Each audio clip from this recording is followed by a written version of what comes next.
Yo, yo, yo, Thought Warriors. What is up? Higher Learning is on. It is I, Van Lathan. And it's me, Rachel Lindsay. Rachel, how are you? I'm okay.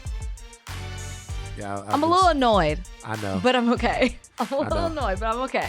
I see that they've been coming at you on the comments of the old Instagram. Man, hard. But you know what? What? I'm used to the hate. What I'm annoyed with is I don't want to keep hashing it out. Like, I'm not the spokesperson for when things go wrong in Bachelor Nation. There are so many other people who could speak and give opinions, but they always want to come to me. That's more of what I'm annoyed with than the comments. I'm used to the hate. That's just another day, another hater. Mad people have been reaching out asking you to comment on it. Everybody. You name it, everybody. Who's the biggest outlet that's reached out? CNN, GMA, Hollywood Reporter, different conservative podcasts. Conservative podcasts. You should have done those. We'll see. You should do that. You should do those conservative podcasts. It's so interesting that like whiteness always needs an excuse. You mean like somebody to blame, like a scapegoat? Yeah. Yeah. It's got to be somebody else's fault. It's wild to me. Right. I mean, I'm not surprised at any of it. It's just more of, do you hear yourself? Mm-hmm. I'm in the confines of my job. So I ask a question, somebody answers, and it's my fault. Right. But it's my fault. Right. Right. Bozeman was very upset about it. That's my boy. Bozeman was like, we were reading the comments together. You were reading the comments? You were in the comments? I was reading the comments to Bozeman. And Bozeman was like, yo, he looked at me. He's like, yo, how long we going to deal with this? This shit looks bad on us as a brand and as a family. I'm like, oh my God.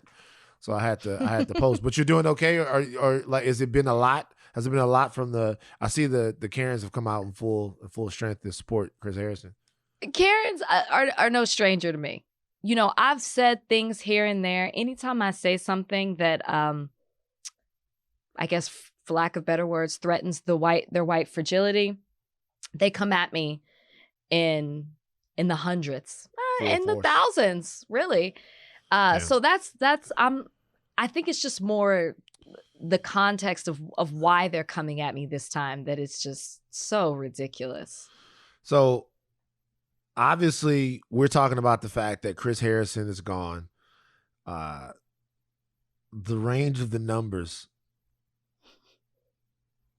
that are here from Chris Harrison's suggested payout or alleged payout is anywhere between $40 and $69.9 million. Now, I don't know why they put the 0.9 on there. I don't think it's that much. They could have said 70. They could have said 69. You don't think it's that much money? No. That's the first time I've heard that figure. I've heard more of like 20, 25. Nah, he probably got the 69.9 because he a freak. So he was probably like, Okay. I know I can look at a freak and tell. You know what I'm saying? He freaky. Like under those suits, he probably got 2 nipple rings. You know what I mean? Oh my gosh. So he a freak. So he was probably like, yo, how much you want? How much you want? We want you to talk no shit about the Bachelor. You ride away into the sunset. And he probably I want 69 million. And he licked his tongue out. If it's 69, that's a wild amount. It's a lot of money. But look, here's the thing though, and here's the difference. It's like when we fuck up, we don't get no $69 million, you know, and to blame it on somebody else. You know what I'm saying? Well, you know, they get Chris Harrison right now is acting like, and look, I don't think he should have been fired. I'm well on the record. Yeah, you said that. I'm well on the record saying I don't think he should have been fired. But I'm looking at some of the stuff and people are making it look like he's fucking Joan of Arc. Like, he's not a martyr. He's not I don't know. But you kind of become that when cancel culture takes you down. Right. And that's what's happened. Like cancel people culture. Are saying people are saying he's a victim of cancel culture. He was canceled. So you do when they let him go, or whatever terminology they're using, he did become the face of it. He did become a sort of martyr, which it's, you know, I think the most interesting thing is when people tell me he gave you everything. How dare you? And I'm looking around like they don't. Oh, that's what people say. He gave me everything. So how dare I? You know. Did he give you anything? No. I mean, it's hard to say no. Like there were. I shouldn't say that, because when there's advice that's given. You know, when you're the lead. So yeah, he gave me advice. Right, he gave you advice. He gave you advice. And you feel like that was useful advice. So you in your past, contrary to popular belief, you have not had a contentious relationship with Chris Harrison. No, I haven't had a contentious relationship with Chris at all. What a wild time. Which is why he agreed to come on our show and do an interview, because there is no beef. Right. I mean, there never has been. There's no beef. Now there is no cow, because he's off the farm. You know. By the way, this is not the last we'll hear from Chris Harrison. Chris Harrison, he's a very good TV man. He'll be back on the show in very soon, and he's got bread. He's got some money. I feel like the dismissal or the departure of Chris Harrison is a net loss. For who? Everyone involved. Okay. And I mean, not you specifically, because you did nothing. You were on the other side of someone being insensitive. So I don't even understand the logic, but whatever. Like, privilege is never logic, so whatever. Logical, so it doesn't matter. I think this once again shows everybody is too cowardly to confront these things head on. The reality is that there does have to be in a world where you could go to the party. I don't know why you would want to go to the party, but where you can go to the party, you come back and be like, hey, I understand that was wrong. Know better, do better. To where we have as much trust in each other as neighbors in the society where we can do that. There's a world where Chris gets on there with 50 years or 40 some odd years of privilege and makes an ass out of himself on Extra, to where he can come back and be like, look, like, I feel this way, I feel that way, but I get that this is not the time to like put this out there, or it's not the time to speak on something that you don't really know what you're talking about. And I should have been more open to having a dialogue rather than to dress down Rachel on the show. And where the people at ABC and everybody else goes, okay, look, this big thing happened. Let's talk about it, put it behind us, and move on with the show. And to where everybody that's watching the show and enjoying it, and everybody on the other side of it, to where the issues that face The Bachelor or Bachelor Nation, to where there's a full-throated attempt to address those issues, right? Yeah. But once again, that's not what happened. What happened was people cut bait and they ran to their corners and they ran to their sides, and that's what we're going to do for the rest of the time. Well, I think this is one of those things where we weren't at the table. We have no idea what happened in mediation and what was put out there from either side. And I think I agree with you in that sense. I think that, you know, when Chris came out and he apologized not once, not twice in writing, but then a third time on television, he said he was going to take the time to do the work. And that's why I said on Extra that I was surprised that the announcement was made. And I mean that. I thought it was. I thought that we talked about it literally last week, that we thought they were going to wait and see kind of some things that happened. But I have to keep reminding myself, we don't know what else was at stake. We don't know what other issues there may be. We don't know if there was bad blood. We do know, according to the article that was put out there, that, you know, he did threaten them of what he would do if they didn't pay him a certain amount of money. And so that's what the article said, not my words. No, that's what the article said. That's funny as hell. That's funny as hell, but I'm sorry, I did not mean to interrupt. No, you're fine. It's almost like he was saying he knows where the bones are buried. And if you don't pay a certain amount, it sounded like on one end, they had made up their mind. So he's like, okay, well, if this is the decision that you make, then you need to fully compensate me because of what I know. I've been here since the beginning. So again, we weren't privy to all of that. So we have no idea why the decision was made and how it all went down and why they decided on that amount to pay him. But I do think that it could have been a learning experience should they have gone another way.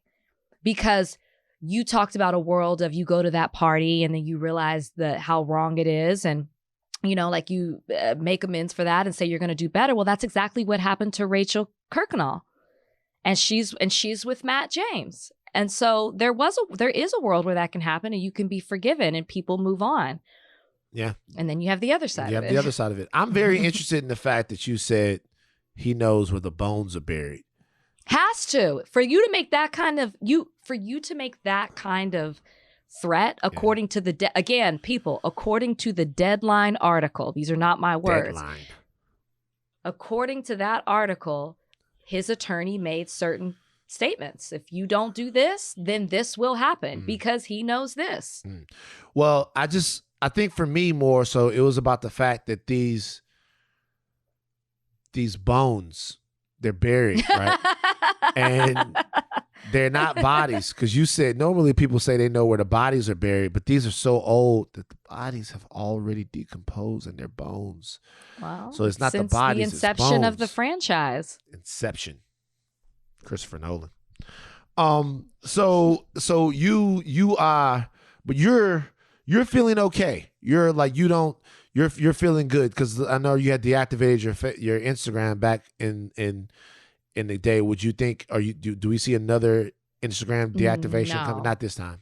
No. And people ask me, why don't you mute your comments either? Because I want y'all to see where hatred lives. I want y'all to see how people talk. Like, don't hide in my DMs. No, these people are outright putting their faces out there with Bible verses in their bios, coming at me from left field. Right.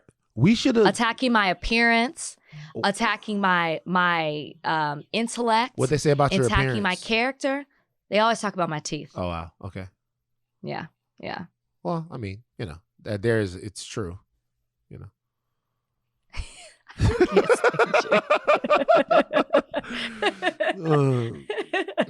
You heard it there. Van is behind all the faceless Instagram comments that I get. What if it was all me? Ones. What if it was all me? Yo, check this out. We're going to get her again, Bozeman. Come here. So, no, you've been getting a lot of it and you want people to see it, is what you're saying. Yeah. Like, I'm not going to hide it. I'm not going to mute it. See how people talk to me. I'll be honest with you.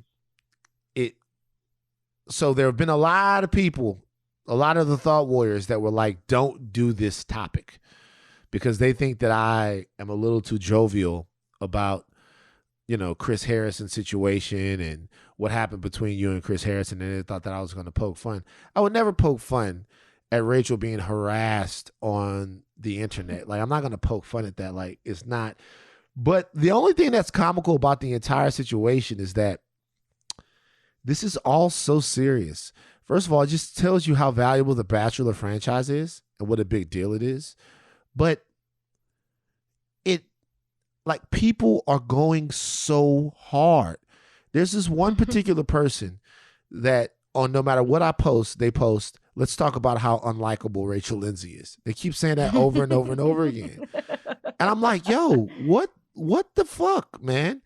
Like, they're really mad about The Bachelor. But it's not that big in the grand scheme of things. You're now attached to this world because of me and because we did, we recapped 2 seasons. Yeah. But if you didn't know me, you would see the headline and you would keep it moving. This is only for people who are in Bachelor Nation and who watch this show. Otherwise, they don't care. Right. They don't know that there's this big fuss about it. And next week, nobody will be talking about this. The next time people will talk about this is when they announce a permanent host. It's David Spade. Now, probably David Spade. No. Did you see on Bachelor in Paradise? This actually, I might be interested in seeing this. They've now announced all the other guest celebrity hosts that they'll have. Oh, so it's not just David Spade. No, David Spade is on for 2 weeks. Okay. They have announced Lance Bass, Sarah Hyland, because she is engaged to a former Bachelor contestant who is the bartender on Paradise, Wells Adams. Titus Burris, or is it Burgess? The comedian. Yeah, he's the one I'm looking forward to the most. And last but not least, Lil Jon. Oh, that's great. That's great. Look. He's been on the show before. I'm into that. I'm into them experimenting with different things. I think we got to stop calling it Bachelor Nation now. What? Why? That's what they call it. But I don't think we should call it Bachelor Nation anymore. It's a little too aggressive. Nation doesn't have any connotation. They are aggressive. So I think we should call it the Bachelor Clan. I knew you were going to say that. You know why? Because it's more like a... No, you can do it. No, it's more like a clan. Now, look, the people that aren't in Bachelor Clan, which is what it's called, the Knights of the Bachelor, the people who aren't... the people who aren't in it, they know I love them. They know I love them. And they know we're not talking to them, but a lot of y'all out there, it's just people use different things to expose their racist, xenophobic, privileged opinions. And they're just filtering them right now through The Bachelor. So, So there's the Nation and then there's the Clan. The Clan is currently in my comments. The Bachelor Clan is currently in your comments. And then there's the Bachelor Nation of people who just love to watch a television show where random people fuck each other. And who doesn't like that? I saw our boy Michael Rappaport was doing this thing. He was taking up for Chris. He said Bachelor will never be the same now that Chris Harris is gone. I mean, I didn't watch the first episode, so I can't really speak to it. But I mean, I from what I saw, people enjoyed. I mean, here's the thing. You watched 2 seasons. Did you really see Chris involved that much? The host role is very limited. So I didn't care anything about Chris. But I haven't watched the show time in and time. So I don't know. I'm not the right person to ask. Sometimes on these shows, the host has a way of being a constant, I would say. You know what I mean? And so people, And so people probably the voice of reason. Yeah, Matt James wants to sit down and warn America that he's gonna pick a white woman, and who else does he have that conversation with? He's got to have that conversation with Chris Harrison. When is Matt James coming on the podcast? Okay, it's like he's been talking about this. I want to talk to Matt James. I want to talk to Matthew James Jr. III. I want to talk to Matt James. When is he coming on? I want to talk about that scene with Chris. I want to talk about the scene with his dad. I want to talk about John the Scorpio. I want to talk about Rachel Kirkconnell. I want to talk about him being tall. All right. When is Matt James coming on the show? I don't know. I've done a poor job at setting that up. I know you have. I'll text him right now. Been too busy, being around here. Look, I like your braids. Your braids are nice. Thank you. They'll be here all summer. The whole summer you're going to have the braids? Whole summer. Here's the thing about the braids that I always like. No, there is no here. Oh, okay. Wait. Because I thought it was going to be negative. It's not going to be negative. Here's the thing about He's not going to... You already commented about my teeth. I did not. Yes, you did. I didn't comment. I replied to a comment Rewind you made. The tape. Rewind the tape. I replied to a comment you made about your teeth. Okay. I didn't comment. Okay. What'd they say about your appearance? My character. They always talk about my teeth. Oh, wow. Okay. Yeah. Well, I mean, it's true. So the thing about the braids is what braids always do, especially when they're fresh, is they give the world a view of just how big someone's head is.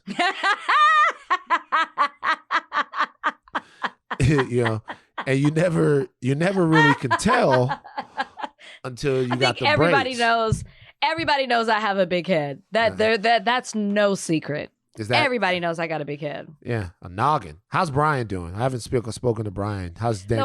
What kind of transition is that? Because the reason why I was thinking about, I'll tell you the way the way I did that is because I'm thinking, okay, well, Rachel has a big head, but obviously it's people that like that. Who? Brian. How's Brian doing? You know what I mean? Brian's fine. He's fine. And yes, he does like my big head. Did he? I've been rocking this big head since birth. You know what I mean? So I'm comfortable in it. That's why you have strong neck muscles, because your neck's got to hold everything up. You know, your neck is strong. That's why it's like people. Why don't you just I'm a punching bag today. You know what I mean? On social media, on this podcast. Why don't you just throw some more my way? So, but here's the thing about the stuff on social media.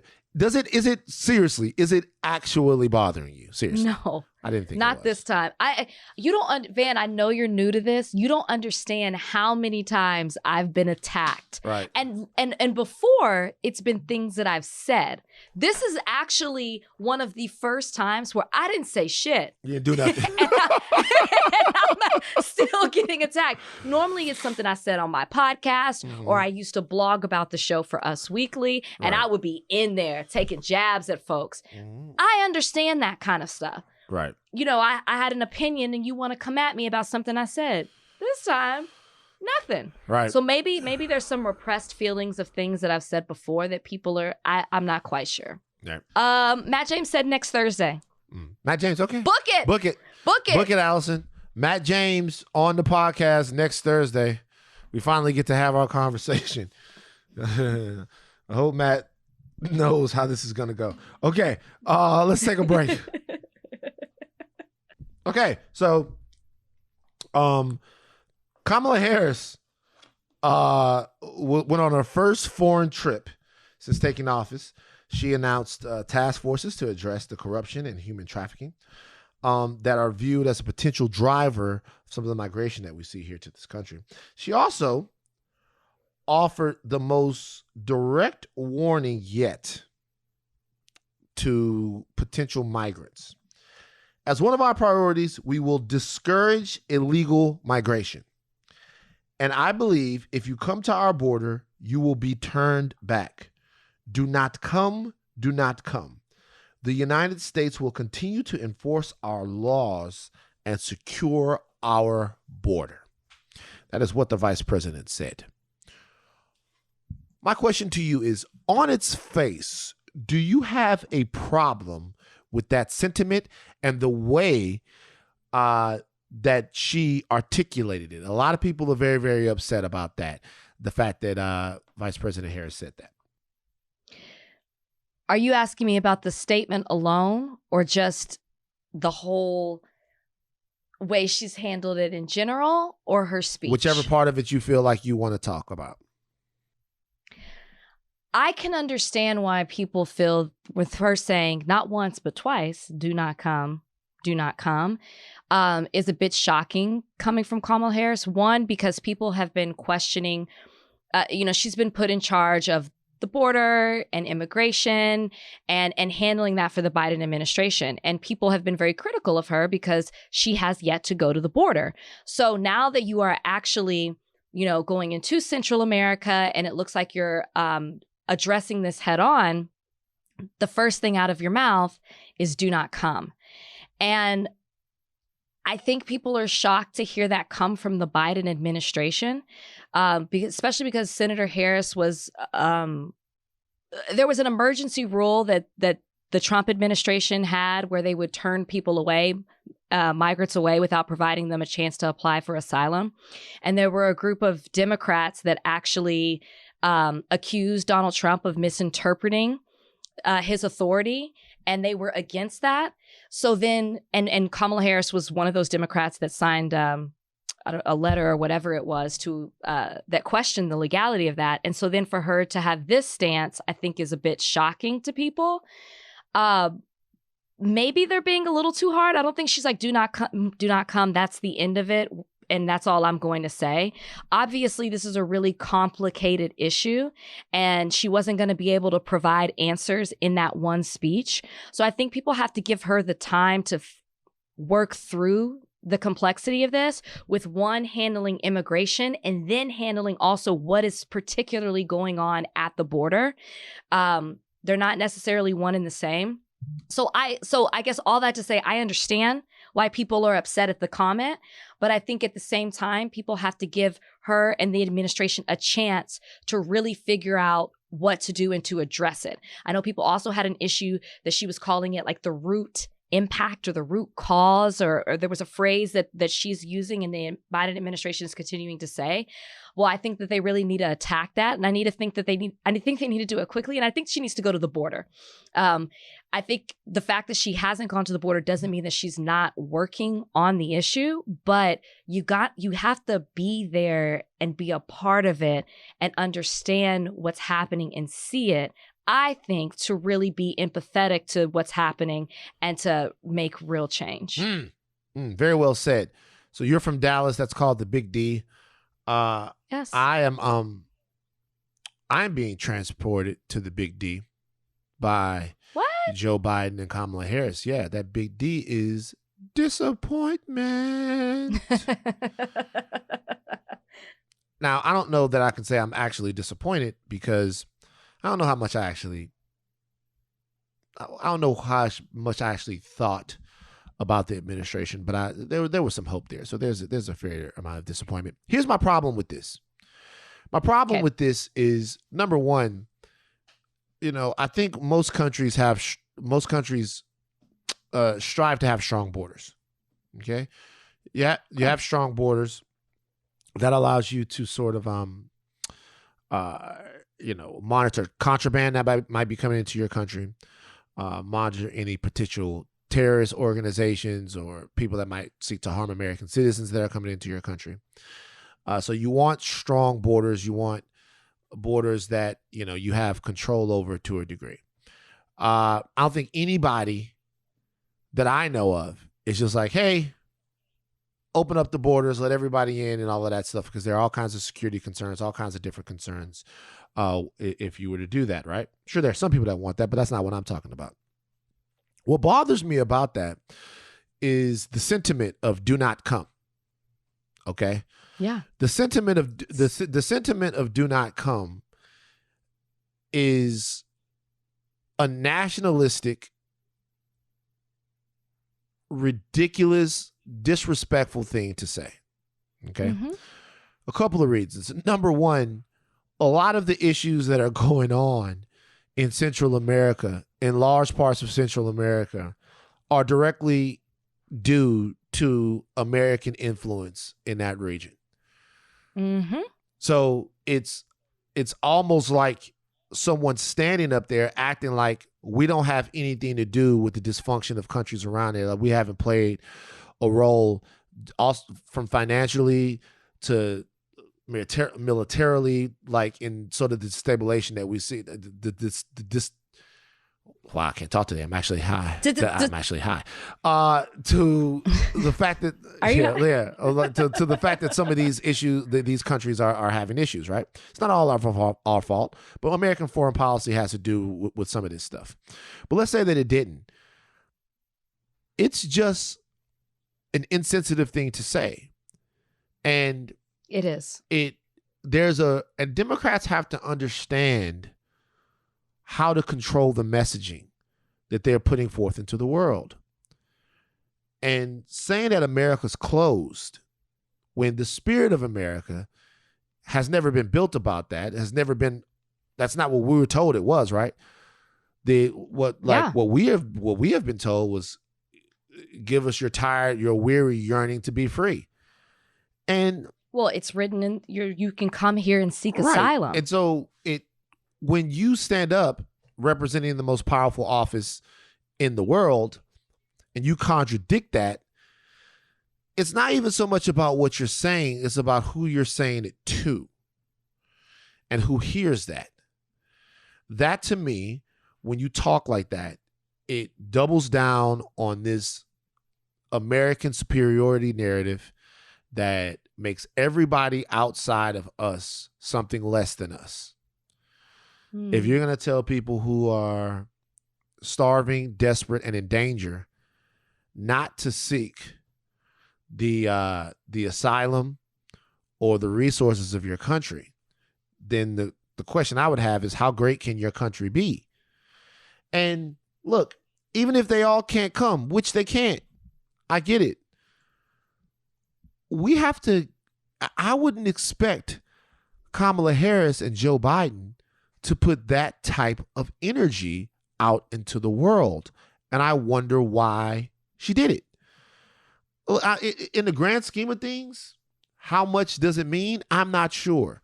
But I just know that for the last couple of weeks, the last couple of months, from some of the stuff that Biden's been saying, from some of the stuff I've been hearing from them, it's seeming like it's business as usual in Washington. And I hope that they know that we're not going back to that.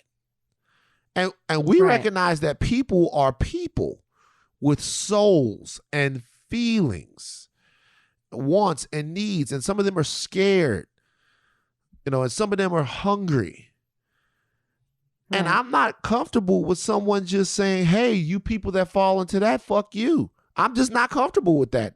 If that makes me a bleeding heart liberal, if that makes me a far left kook, then I am that. Just hearing that makes me feel uncomfortable. And it makes me feel like, to be honest with you, that Kamala Harris doesn't have the emotional center and the sensitivity that I thought that she had. And I wonder if somebody like that, to be honest with you, that I wonder if people like that are fit to lead.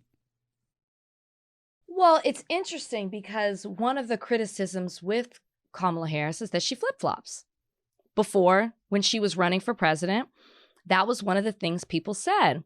And so for her to align herself with Democrats who question the border policy, for them to criticize the rule that the Trump administration had in place, it goes against that because now the Biden administration is still using that same rule that they criticized. And then I think, my response to it is the phrase do not come is cruel and insensitive. I'm hoping that was, she said it wrong and she plans to do more. But the additional problem with saying the phrase do not come is that you're not taking into consideration why they're coming. That's the whole thing. A lot of people are escaping violence and are seeking refuge. And for you to be that dismissive about it, it's a little shocking. I'm not saying that I expected, I don't expect, I wasn't expecting Kamala Harris to come in and change everything in a speech or in one visit, but that was it was very off-putting. And it was just something that was in contrast to the way we've seen her stand when it comes to immigration, especially somebody who's leading it for this administration. So maybe, hopefully, and this is a loose hopefully, the way she responded and the reaction that she's getting from so many people, and I mean that outside of the United States as well, will, bring her into shape. Yeah. I don't know. I mean, look, she was in Guatemala. She talked about a lot of other things that were going on. She wanted to tackle some of the corruption in Guatemala and make that a top priority for the United States. And to lay out a strategy in the region that can maybe be more stabilizing and maybe help some of those countries. So maybe some of these problems that, force people out of their homes to make a very, very dangerous journey to the border of the United States, so they could be solved so that, maybe you have better societies where they're from. I just think that it's very important that we treat people like people. Absolutely. That we treat people like people and not like policy. And look, for people that are upset with how critical I'm being of Vice President Harris, I watched this entire thing. I got as much of this as I could. I looked at it in context. I did not get baited by a headline here. I did what I could. I can't find any reason for me. And look, I'm not the Vice President of the United States. I get it. I can't find any reason for her to have come off the way she came off. And the reality is that, a lot of this has to do with the way the message is communicated. And the United States has some fucking nerve, man. Like, some fucking nerve from some of the things that we've been involved in. Some nerve to tell people to choose starving or to choose death or to choose political silence or to choose, living in horde conditions rather than to choose our border. We have some nerve to tell people that. Well, whatever. We'll see what happens. Yeah. It's all a bunch of. You want another whopper? You want another whopper of a story? Did you see this video? I actually posted this video on my Instagram of a police officer. Okay, initiating a pit maneuver and turning over the car of a pregnant woman. Did you see this? Yes. You saw it. Okay. So here's the deal. You hesitated there. You didn't see it. So it's okay. I'll lay out the story for you. So this is what happened. This happened in Arkansas. This woman is suing the police department. This is one of the most disgusting things I've ever seen. This woman was pregnant, 2 months pregnant. Her name is Nicole Harper. All right. She was 38 years old. She thought she had lost her baby. She was going 84 miles an hour in a 70 mile an hour zone. She was speeding. Bad Nicole. Yeah. She was speeding. Okay. Trooper Rodney Dunn flashed his sirens, turned the siren on, and flashed his lights for her to pull over. So according to Nicole Harper, and if you watch it in the video that is available because we have his dash cam video, she did not feel comfortable pulling over onto the side because it was a shallow shoulder. And if you watch it, it is. There's not much room there, right? Did she slow down? She slowed down. She put her blinker on. She slowed down. She put her blinker on. And then she put her hazards on. Okay. Indicating to the police officer that she was intending to comply when she could find a place to get off the freeway. Mm-hmm. What he had said prior to his dash cam coming out was that she fled. There's video of this, of her slowing down, putting her signal on, and then putting her hazards on while she found a place to get off that was safe for her. You know what the pit maneuver is? So the pit maneuver is when you're running from the cops. They drive up to the bumper of your car and they nudge it. He nudged the bumper of the car. He instituted the pit maneuver. Her car, she was in like a Jeep. It like a Jeep Wrangler. It veered off, hit the side, and flipped over.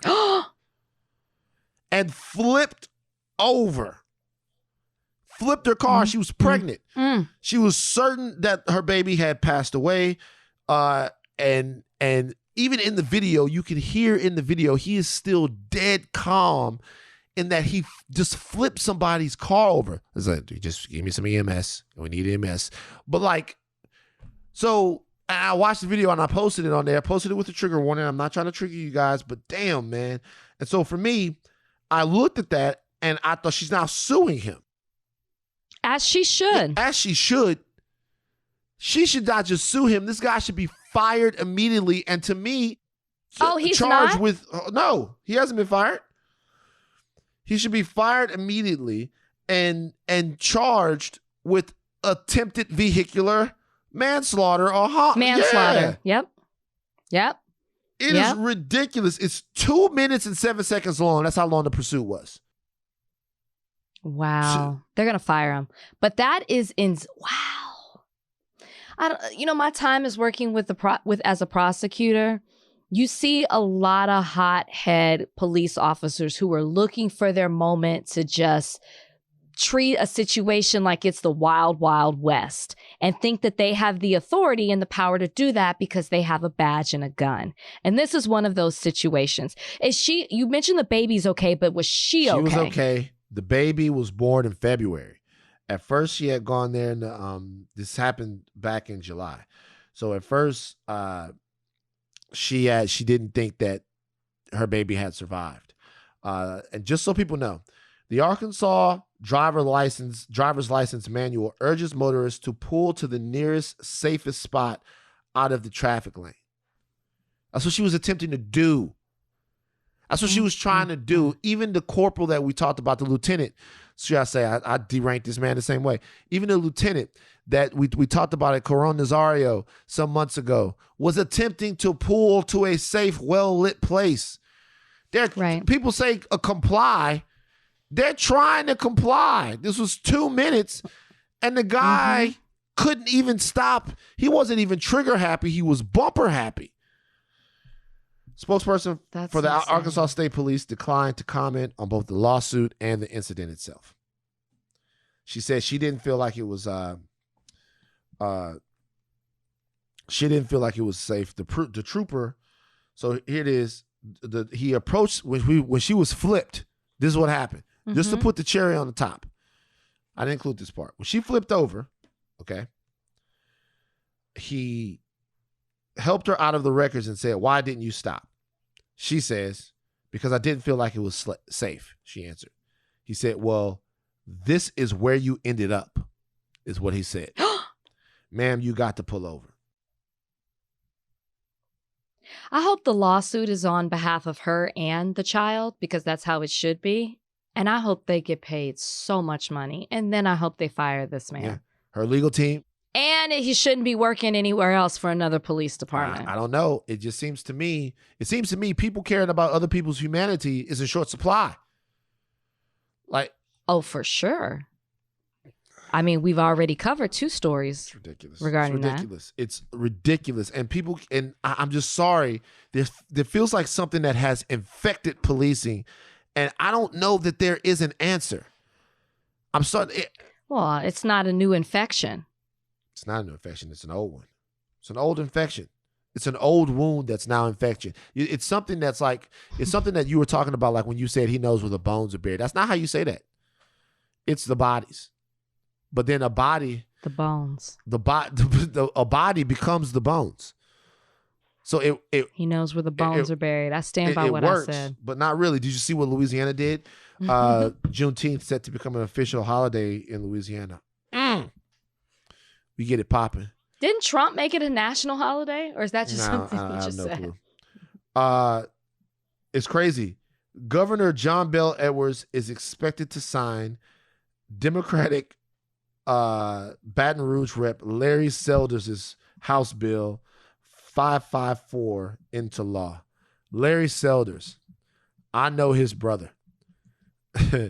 It's like, this is Baton Rouge stuff. What do you think? Well, what do you think about this? Louisiana, Juneteenth. Do you care? Louisiana doing something right. Do you care about Juneteenth? Do you celebrate, like, next week, will you care about Juneteenth? Will you celebrate Juneteenth in any way? Why are you saying, will I care about Juneteenth? I'm asking you. We had this conversation last year on Juneteenth because I told you it's actually a Texas thing. It was when these slaves in Texas found out they were free. Not Louisiana, Texas. So obviously it's something that it is, because the slaves, it is just Texas. I mean, no, it started in Texas, but it's crazy how you don't want to, it's crazy that you say, okay, it started in Texas, but we shouldn't be able to celebrate our freedom in other places as well. Didn't say that.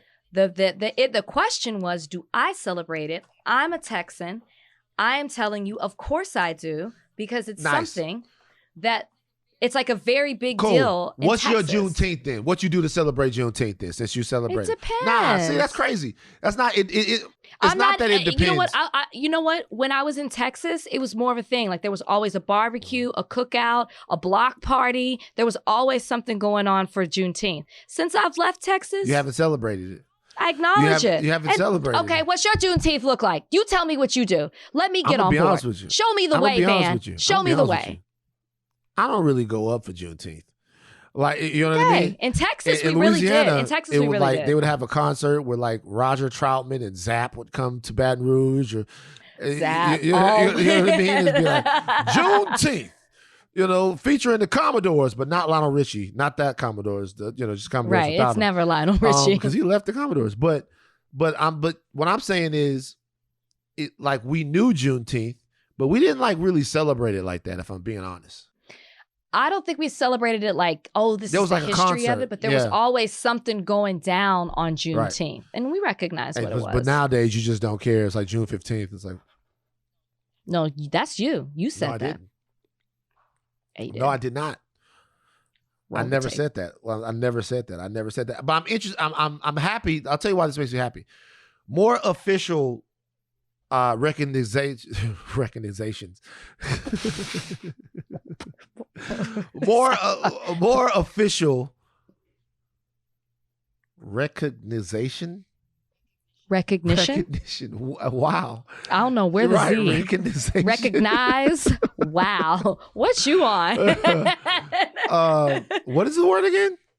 Recognition. More significant recognition of Juneteenth will lead to bigger Juneteenth celebrations everywhere. I did a podcast one time with Kamel Foster, and Kamel was like, he hopes one day to live in a world where Juneteenth is celebrated, where he walks down the street and he sees a white person and they say Happy Juneteenth and all of that stuff like that. And I told him, I was like, it would. Kamel said that? Yeah. Yeah. Kamel, like, yeah. I told him the reason why we don't have that now is because Juneteenth is a divisive issue amongst the white establishment. How can you not want to celebrate the end of slavery? Like, what? It's weird. It's weird. I want to give it recognition.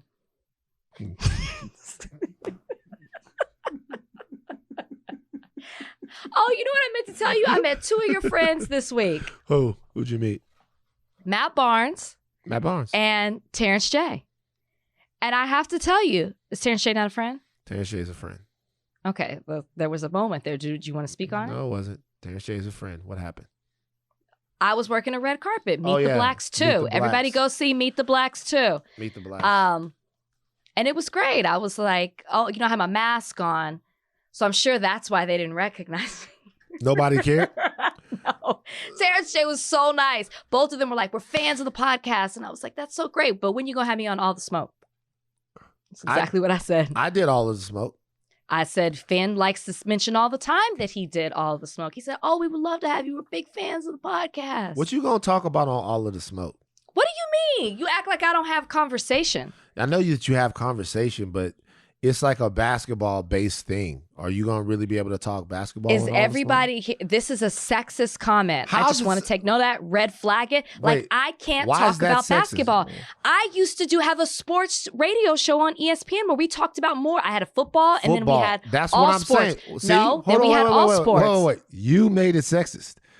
Because we had all sports. You are a football mind. No, you made it then sexist. we had all sports. Would you like Taylor Twellman and Jason Goff had a sports show, GTL. Let me ask you a question.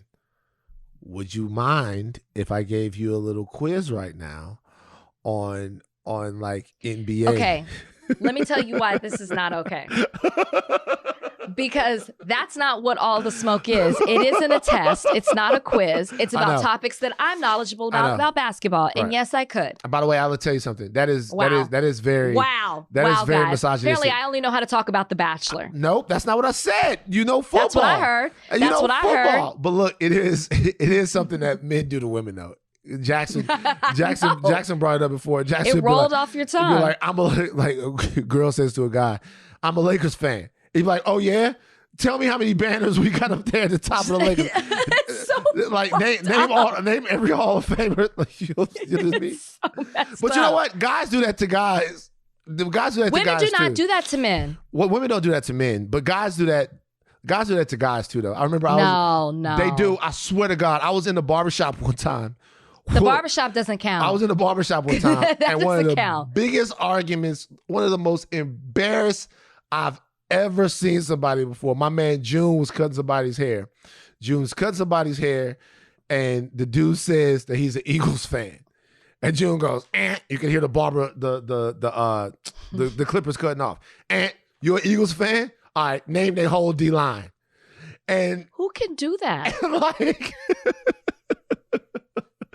And like he said, name their whole D-line. And this dude couldn't. And when I tell you, this nigga was livid. He was so mad. They kicked him out the shop. Man, what you mean, man? I love the Eagles, man. I love Donovan McNabb. I asked you about the quarterback. Name their whole D-line. And then everybody started laughing at him. So they had to put him out the shop. So it happens. But I'm sorry. I'm not going to look.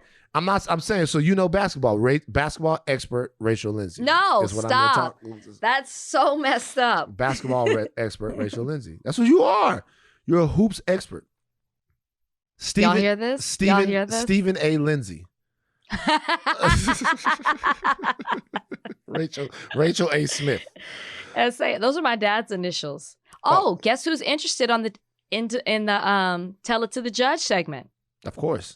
The judge. Of course the judge is interested in the Tell It to the Judge segment. It gives him a chance to spread his ministry to the world. His ministry. The judge is something else, man. I go back and I listen to that all the time. The judge was not playing with me. I do. Like, this is so funny. It's so, I was. He likes you. Yeah, the judges are great. The judges, to me, I wish I could be like that. I wish I could be all regal and like, and principled and stuff like that. But I just want to really eat M&Ms, man, and watch sci-fi. I really do. So speaking of the sports world, did you see the back and forth between Jay Williams and your ex-boo? I did. Come on. Okay. I'm sorry. Kevin Durant, who Rachel said hello to one time in college. This is interesting. Correct. And I want to know where you feel on this. So where you stand on this. So this is what happened. Kevin Durant, they were talking about Giannis Antetokounmpo versus Kevin Durant, and Jay Williams, who, you know, is a good guy. Jay Williams. Yeah, we know Jay. We know Jay. Jay Williams is a good guy. Jay Williams then went on ESPN's Get Up, I think it was, or maybe it was one of the, I think, because he was talking to Granny. It was Get Up. Yeah.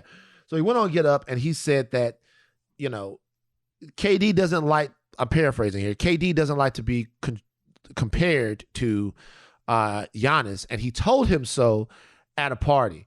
He said, hey, because Jay had said that Giannis was if KD and Anthony Davis had a baby. And so then Kevin Durant came up to him and said, don't you ever compare me to Giannis, ever. And he told that story. And then Durant just let him have it. Wasn't having it.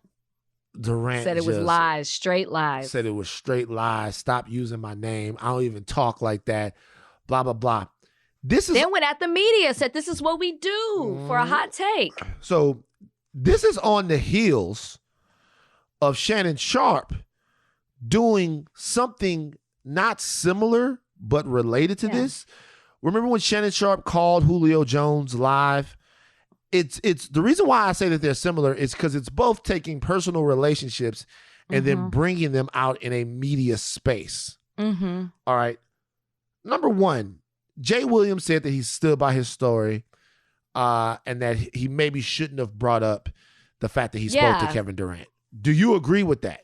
Whose side are you on in this? I'm on Kevin's side. He absolutely should not have brought up that private conversation. That's not what you do. And he clearly, and I like Jay, but he clearly was doing it to bring something different to the table. And I think when you're a person who's constantly in television, you're always trying to have a hot take, say something interesting, do something that somebody else can't do to draw in viewers. And that was a moment of him doing that. Hey, I know KD. Hey, we had this private conversation. Hey, I know something you don't know. He revealed this to me. I don't blame Kevin for being upset. Whether it's true or not, it should have never been brought to the table. And it wasn't even that juicy of information, I think, to even risk your friendship or whatever relationship you have with Kevin for that moment. You know, what you just said is completely right. What happens is what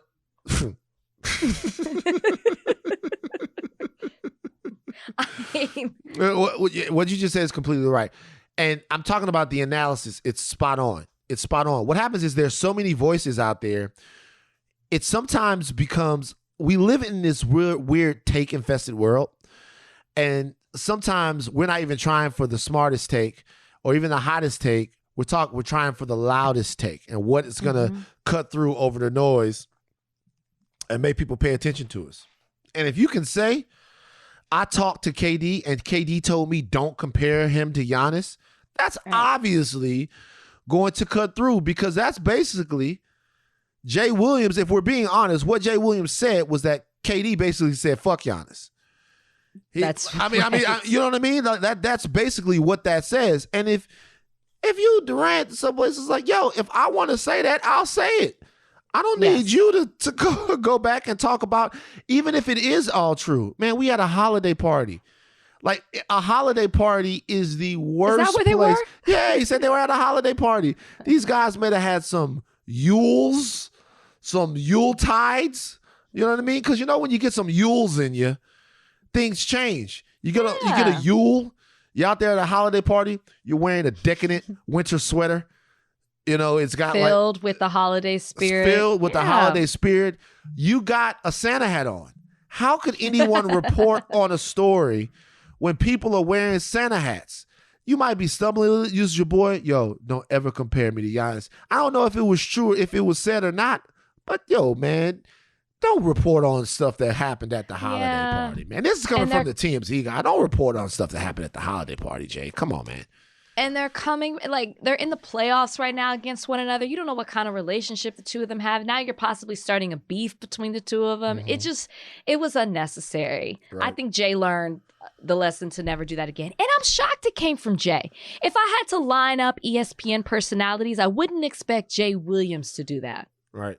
I have a question here. I'd expect Perk. You expect Perk to do it? Yeah. Why are you hating on Perk? I think I like Perk's from Texas. I like Perk. He's entertaining too on ESPN, but I think he's also done that before. Yeah. That's why I'm putting him out there. So we're gonna stay in the sports world right now, and this story is not as light as the one we just talked about. Virginia Tech football player, 18-year-old freshman linebacker, has been charged with second-degree murder. He is accused of beating a victim after discovering that the person who he met on Tinder as Angie was a man. So apparently what happened was he Tinder matched with somebody. The gentleman who's passed away is 40-year-old Jerry Smith.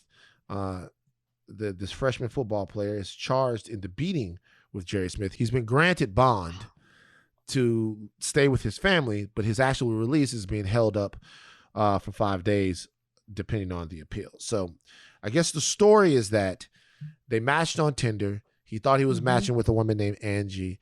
At some point, they meet, and it turns into a beating. He says that he beat this man to a point to where he heard gurgling, and then he left. And after this, the gentleman passed away from blunt force trauma. Now, I've dug into this story a little bit. Okay. And in digging into this story, you're seeing some people around the area where this took place talking about the reputation of the man in question, Jerry Smith. And there are people... Wait, he's not the man in question. Excuse me, not the man in question. The victim here. The victim here, Jerry Smith, and saying all kinds of things. Saying that Jerry had, there's one woman that's claiming that he had a history of being harassing, that he worked at a bar where he had harassed people, and that there's one woman even saying on the internet that he had roofied her. I don't really think that has anything to do with this story, and I don't know that Absolutely any of nothing. that stuff is true. Obviously it's a football community there. You might have some people there who are looking to look out for this man who's accused of this crime. So they might be saying all kinds of things about somebody who's not here to defend themselves. I guess my question to you is, you hear a story like this, you read the headline. What's your first thought? It's devastating. It's devastating that, when we decided that we were going to talk about this topic, it was really hard for me to think of what to say. Not because I feel conflicted about it. It's disgusting. It's devastating. It's deplorable. But this is a person who was on Tinder trying to seek another person out to go on a date with them, and that it ends in a murder. Yeah. And this Jerry was living the life that he wanted to live. And it's okay. And this Virginia Tech football player found something out, and instead of just walking away and just saying, no, I'm not interested, and moving on, he decided to take matters into his own hands and take somebody's life away.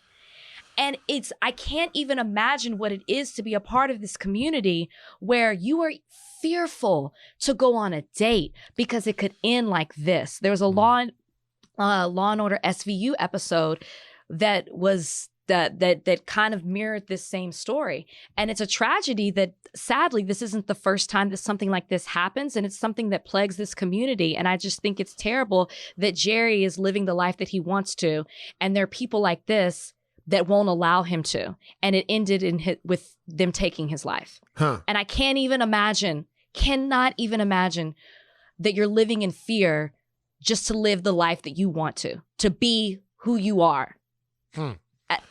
So I guess my only question to it is, number one, the first thing I'll say is this. People say that toxic masculinity or that a warped sense of masculinity, that it doesn't exist and it's not a thing.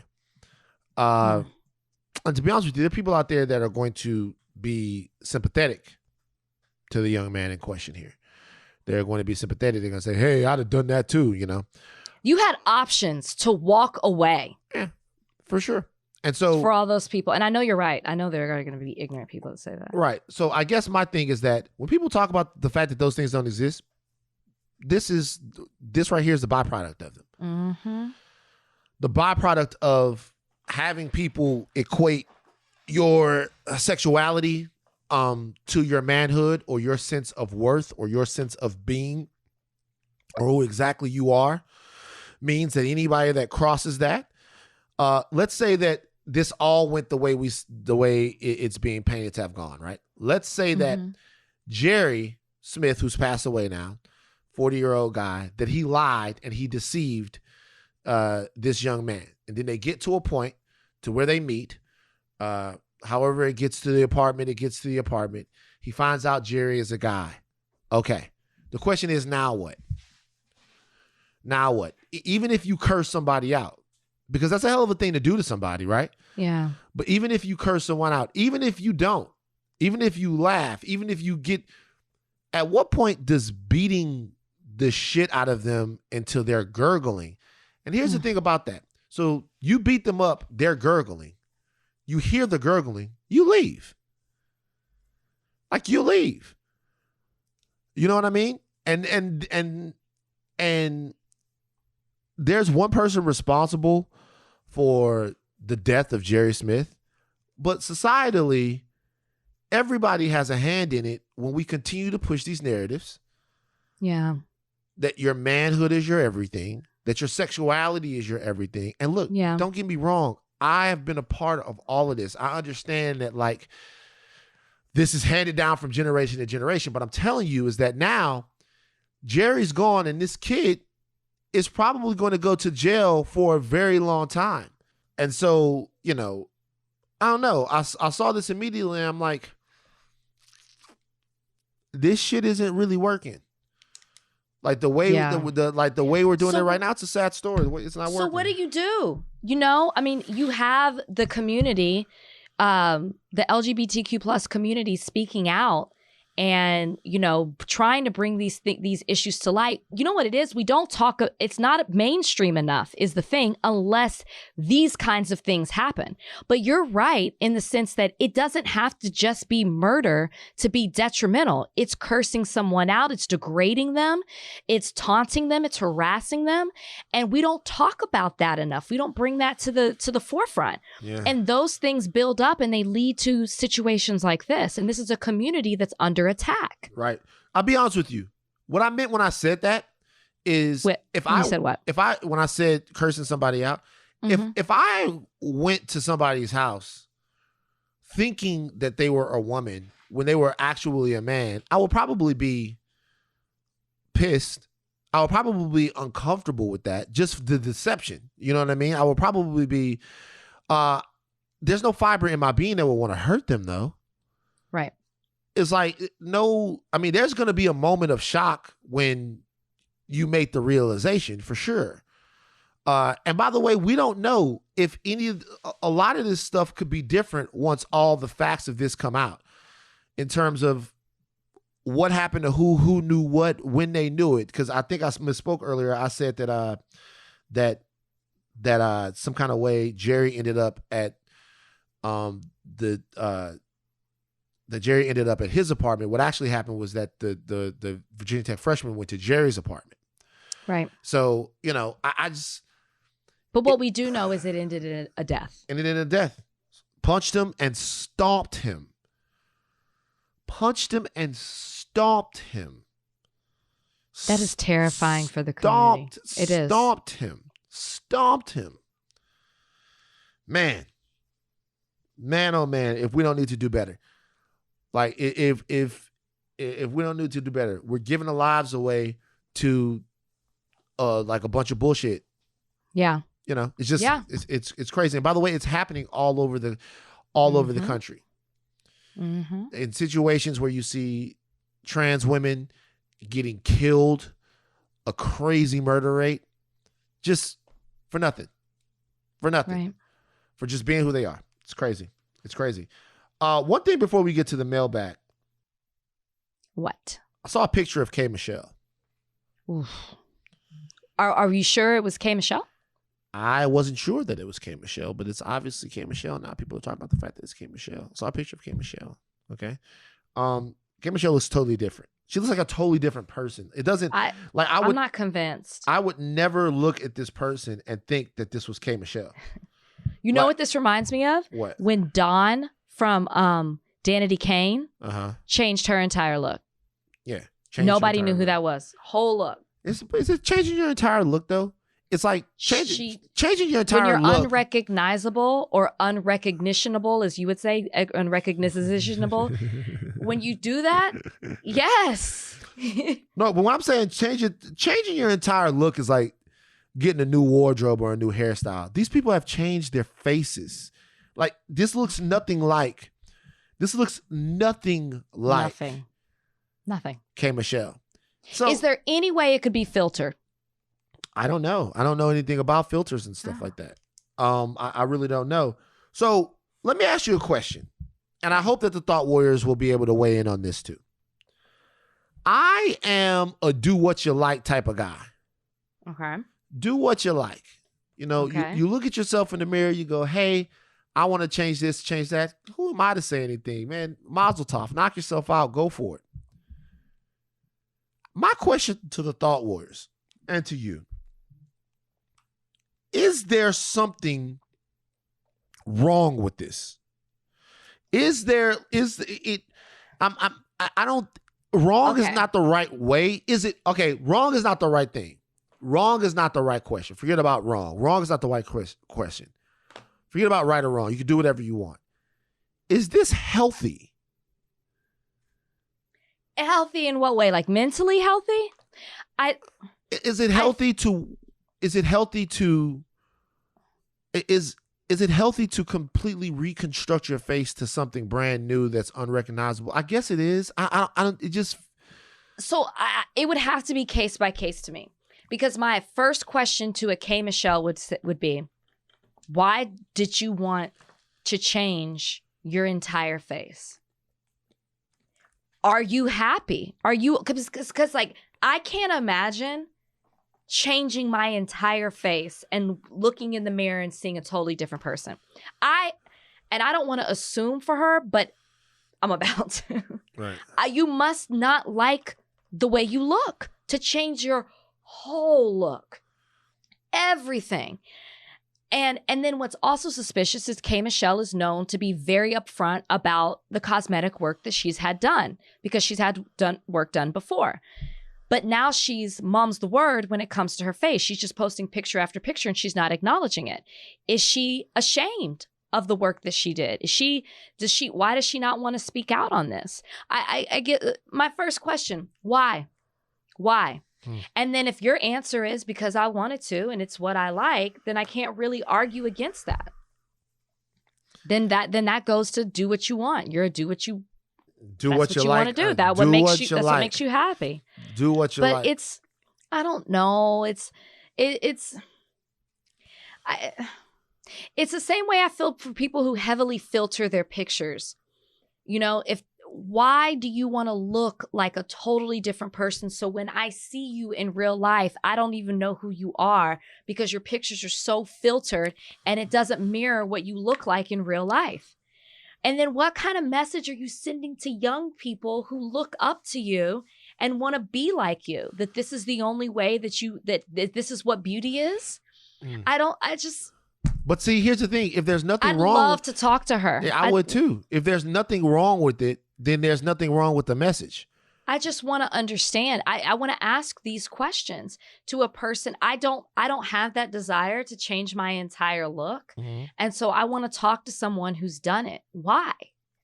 Why do you want to do it? I don't know. It puts me in a weird spot because like I look at it and my first reaction is to be like, damn, like to be sad about it. My first reaction is to almost be sad about it or cringe. I'm not gonna lie, that's my first reaction. But then I was thinking to myself, well, if everyone is free to be like who they are, and if everyone is free to change and do whatever they want, then why should I react that way? That's her business. That's her face. It's just shocking. It is. It's one thing to have a little bit of like assistance, like, oh, I want a more narrow jawline, or I want to, like plump my lips up or whatever.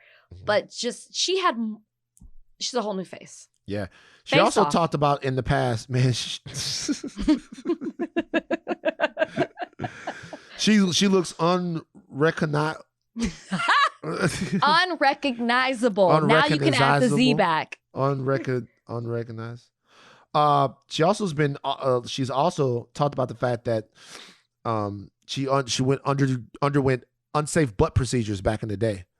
Right. She's vocal about that. She's been vocal about that. That almost cost her life, the unsafe butt procedures. I didn't know that part. Yeah, almost cost her life. She nearly died from unsafe butt procedures. But yet she went back under the knife. She went back under the knife. Unsafe butt procedures. I really want to get into the psychology of somebody who changes their entire face. I really, and it's no shade. I want to talk to someone who's actually done it. Mm-hmm. We should have somebody on the podcast. If it's not K. Michelle, maybe it's Dawn. Dawn from Danity Kane. From Danity Kane. Yeah. Yeah. Do you know her? She's from Southern Louisiana. She's from New Orleans. No, I never met her before. I do wonder about that though. I wonder. Or maybe Sammy Sosa. Could we have him on the podcast? Nah, that's too far. But look, here's the thing about Sammy Sosa, though. And his face is the same. No. Sammy Sosa has bleached his skin, right? And permed his hair. He looks like Sammy Sosa. He is the scariest looking human being on the face of the planet. I'm sorry. He is the scariest. He's the scariest looking human being on the face of the planet. He was like when Dave Chappelle on the Chappelle Show used to play a white character, and it just looks crazy. But the thing is this: if it's okay for everyone to be whoever it is that they want to be, and it is okay. I'm not saying if it is. Then why do we have a problem with what Sammy Sosa is doing? Like, why would we have a problem with what a K. Michelle is doing? Why do we have a problem with what Dawn is doing? If Sammy you're born, Sosa, it's colorism. There's a deep colorism. We could point to that. That's colorism. But what difference does it make what it is? I'm just saying. Yeah. It's a little. At least I can pin it to something a little bit. Like I can pinpoint the issue as to why people have a problem with it. But what if it's okay for everyone to do whatever they want? And you want to be white, then... Well, that's your stance. Not everybody... If you want to be white. He's still not white. Not everybody understands. Not everybody has that same rule of thought, school of thought comes from that school of thought of saying, if you can do whatever you want to do. If it's whatever you want to do. So anyways, let's do that. We should cover that topic on the podcast. We'll cover that. We'll bring that up. All right, mailbag time. Trudy, give me it's time to do the thing. Come on. Run the song. Let's go. Mailbag time. Time to read your letters and then we'll reply to them. Oh, it's mailbag time. Write us with your queries and we'll chime in. All right, Trudy, let's go. Mailbag time. Let's go. We've been talking for a long time. Let's do the mailbag stuff. Let's go. This is from Davis Wallace. What is your Mount Rushmore of TV shows? Okay. The Sopranos. The Wire. Martin. And Curb Your Enthusiasm. But look, here's the deal.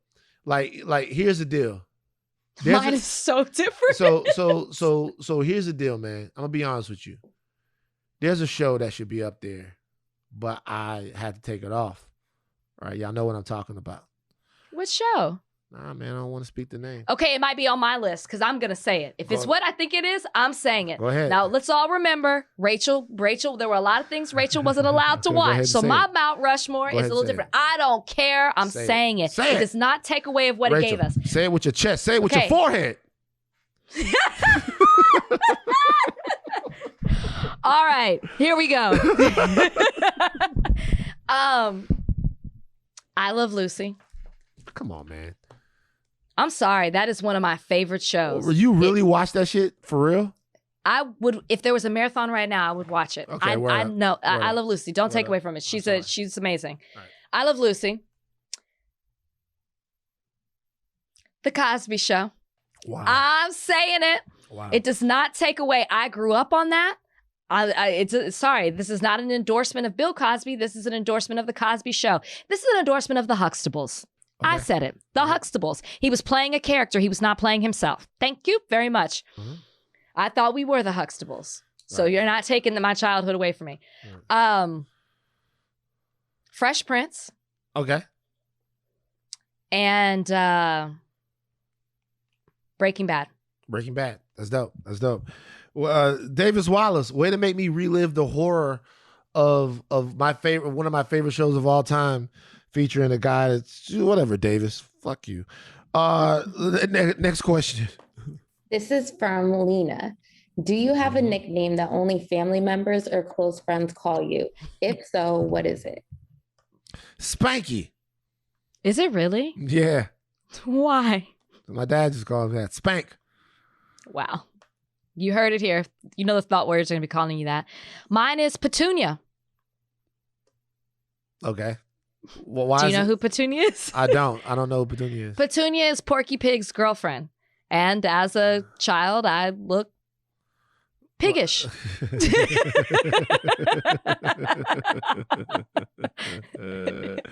Porky Pig in a relationship. She's a real thing. Google her. No, I'll look her up. Kind of looks like the Piggly Wiggly pig, just with hair. Oh, the Piggly Wiggly pig. You know, there was a time I went, and matter of fact, I was in Zachary or Baton Rouge, and the pig was not lit up, and it was actually brown. Yeah, brown pigs.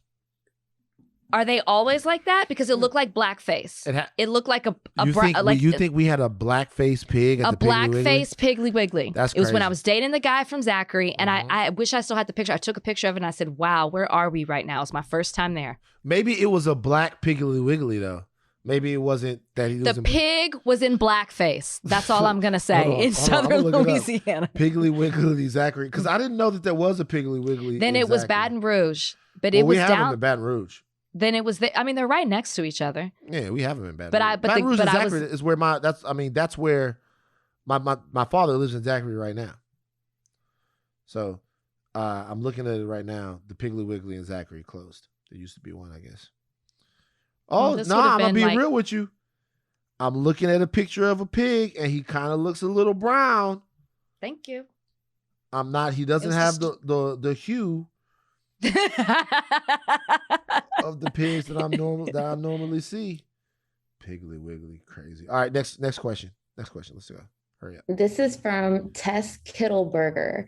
NSYNC or Backstreet Boys? NSYNC, easy. NSYNC. Yeah. Mm-hmm. Oh, sheesh. This is from Elliot Kindler. What was the worst date you ever been on in your life? Why was it bad and what happened?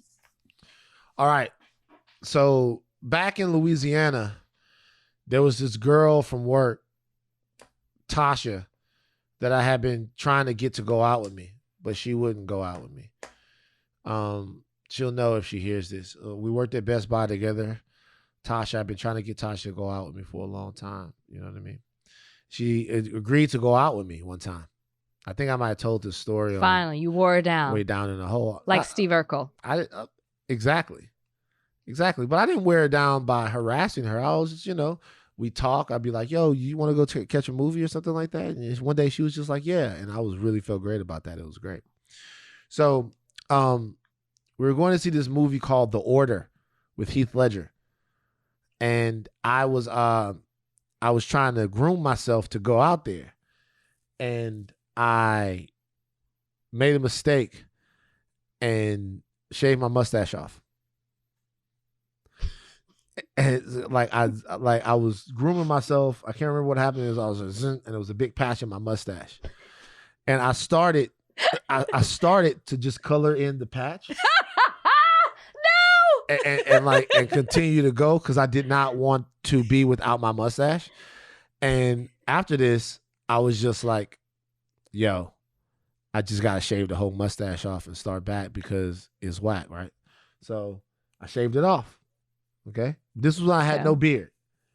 So I had no beard. So the whole face, bald. Fresh baby face. Fresh baby face. Mustache going on. I was like, maybe she won't recognize. Maybe she won't notice it. Maybe she won't notice it. Maybe she'll notice. She gets in the car and she goes, oh. I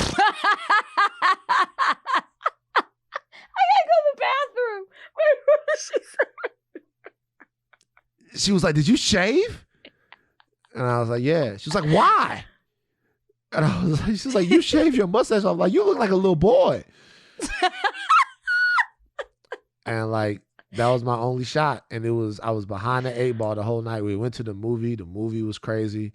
I fell asleep in the movie. What? It was just like, it was. What a terrible date. It was horrible. But you didn't come presentable. Then you fall asleep in the movie. It's your fault. By the way, she's still cool. Like me and her were cool way after that. Oh yeah, you friend zone yourself big time. Jesus Christ! It was the lack of mustache. She saw you as a little boy. I jumped into the friend zone and was waiting. And after that date, I was actually happy to be in the friend zone. I was like, you know what? This is my place. This is my zone. This is the friend zone. What about you? I'm glad you accepted it. Mine's more disturbing. I went on a date with this guy, and we were hitting it off, and he was older than me. And how old are we we talking about? Okay. I was 23 and I think he was 31. Okay, cool. And so I'm like, okay, like this is going well. Good conversation, good dinner. Yeah. Then you go, you keep the date going. You go to the next spot. So we went to like kind of a bar where they were also playing music and we were jamming and just talking. And I'm like, wow, I really think I'm into older guys. Like the conversation is just so much better. And then he's like, hey, there's this other spot you want to go to. We were driving separately. Okay. So I'm like, okay, I'm going to go to this next spot. So we pull over to the spot. It's very dark. And I'm like, I've never been over here before. And I'm like, oh, this must be like an after hour spot. Like this must be like a low key VIP. There's no sign on the door. And I walk in and I notice there's an open area. And then there are these rooms all on the side. And then I zero in on what's happening in the middle. And I'm like, what kind of club is this? It was a swingers club. Oh! And I don't know what I said to him to make him think, you know what?